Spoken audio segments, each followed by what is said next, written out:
Hola, ¿qué tal amigos del canal Me Gusta y Comenta, amigos del ciberespacio, amigos de YouTube, amigos de Facebook, amigos de Twitter? Les saluda este amigo y servidor Luis Guillermo Riascos con una entrega especial, otra vez desde la ciudad de Loja, donde vamos a compartir la segunda parte de nuestra serie Semidioses.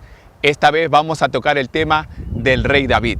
Un tema fascinante, un tema interesante, que sin embargo siempre ha estado allí, en la Biblia. Y de pronto no le hemos dado este tipo de interpretaciones o este tipo de análisis porque definitivamente hemos tenido siempre una óptica tradicional en cuanto a la religión y la fe. Más ahora, en estos tiempos de apertura mental, tenemos que analizar estos temas desde el punto de vista que realmente se muestran con un documento que es prácticamente histórico. Bienvenidas y bienvenidos.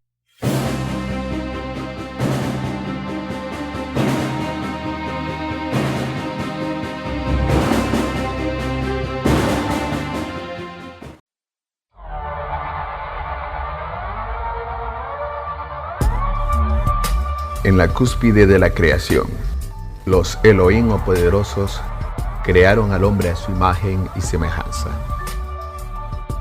Luego, en una segunda creación menor registrada en el capítulo 2 del Génesis bíblico, y cuyo periodo fue de tan solo un día, el Eloah, Dios menor o poderoso conocido como Yahvé entre los hebreos y como Enlil entre los sumerios, crea un ser humano de cualidades espirituales más bajas, uno que no pudiera revelarse ni ser tan inteligente y parecido a los dioses, y de un material menor semejante al barro de la tierra creó su cuerpo para atrapar en aquel tabernáculo de barro, poniéndole el velo del olvido, el espíritu inmortal del hombre, a fin de sujetarlo egoístamente a su voluntad y erigirse como su Dios o creador.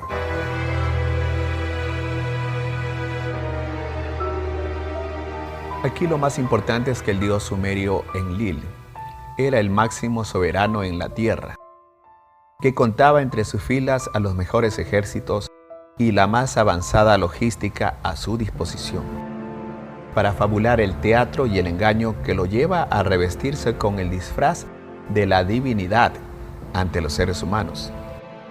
Exactamente idéntica firma de soberanía y mandato supremo mostraba Yahvé entre los hebreos.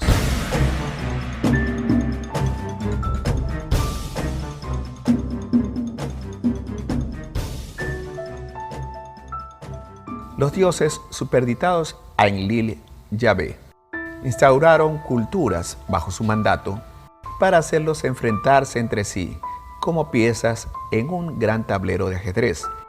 Todo esto sin otra finalidad que la obtención del dolor, el odio, la ira y toda clase de emociones y sentimientos negativos, entendidos como vibración energética de baja frecuencia susceptible de ser absorbida. Es precisamente a través de la creación de un linaje real como los dioses establecieron una monarquía que impusiera sus decretos, eligiendo a unos pocos humanos con los que se mezclaron sexual y genéticamente, esparciendo su línea sanguínea. El ejemplo más ilustrativo fue David, el rey de Israel, sin duda el más preciado personaje bíblico de Yahvé, quien según muchos expertos no era hijo de Isaí, sino del propio Enlil Yahvé. En la Biblia se citan los extraños prodigios y cualidades suprahumanas de David, que no pertenecían a un humano corriente. David era muy diferente a sus hermanos. Tenía el pelo rubio, ojos azules y piel rosada, como los ángeles de Yahvé, por lo que fue menospreciado por su padre. De tal manera que cuando Samuel llega a ver a los hijos de Isaí para proclamar al que sería el nuevo rey de Israel, Isaí ni siquiera piensa en la posibilidad de mostrarle a David. Finalmente, David ni siquiera tenía derecho a ese reino por primogenitura, porque tampoco era el mayor. Era el menor y una especie de empleado para con su padre y hermanos. Pero David, haciendo gala de cualidades y fuerzas suprahumanas, mataba con sus propias manos a osos y destrozaba las mandíbulas de poderosos leones, e intentaban devorar los rebaños de su padre. David, como ya sabemos, mató de una pedrada a Goliat, uno de los campeones más admirados de los filisteos y del mundo conocido en esa época, para luego cortarle la cabeza. Aún tras haberlos humillado de forma tan contundente a los filisteos, años después, David huyó de las garras de Saúl, rey de Israel, para refugiarse entre ellos, y convivió sin que ninguno se atreviera a tocarle. ¿Qué clase de hombre era David? ¿Por qué nadie vengaba lo que les había hecho a los filisteos y a su supercampeón Goliat? ¿Quién era David, cuyo poder frenaba en sus enemigos la tentación de la venganza?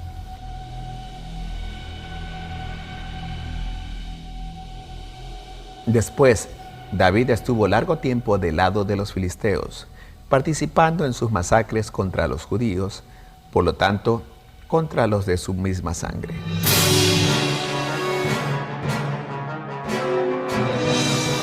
En el Antiguo Testamento se revela que cuando los filisteos atacaban a los judíos, le pedían a David que no participara en las matanzas. Sin embargo, éste insistía vehementemente en que su deseo era embestir con toda su furia a su propio pueblo, haciendo gala de su sed de sangre, venganza y odio. Más grave aún, mataba a mujeres y niños con sus manos. Y cuando los filisteos le preguntaban por qué tanta maldad, él respondía que si los dejaba con vida podrían dar testimonio de su alianza con ellos. A David le interesaba mantener en secreto sus fechorías contra el pueblo de Israel. El experto David Kanga mantiene una postura muy clara sobre la relación entre Yahvé y el rey David. Sospecho que la forma de ser de David le hacía sentir un fuerte vínculo hacia Yahvé y por eso lo quería tanto. Pero quizás el principal motivo de la cercanía entre Yahvé, Enlil, y David lo podamos deducir a raíz de las palabras que Aquis, el monarca filisteo, le dio a David.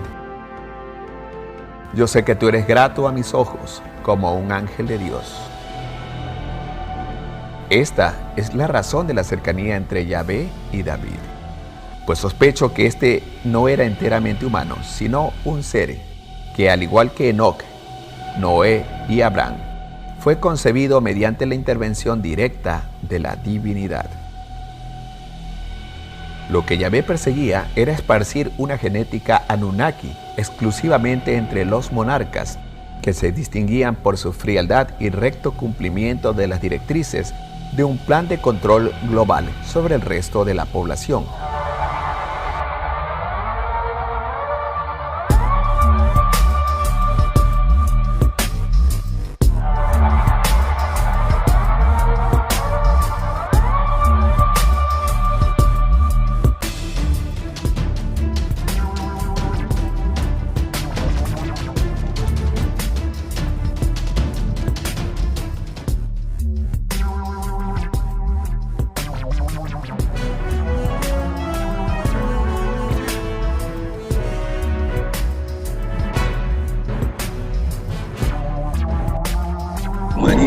Nave acuática con la capacidad de sumergirse. Submarino. Se dice también que un submarino es un cóctel o un sándwich que tienen de todo un poco. Bueno, en este canal vamos a ponerte de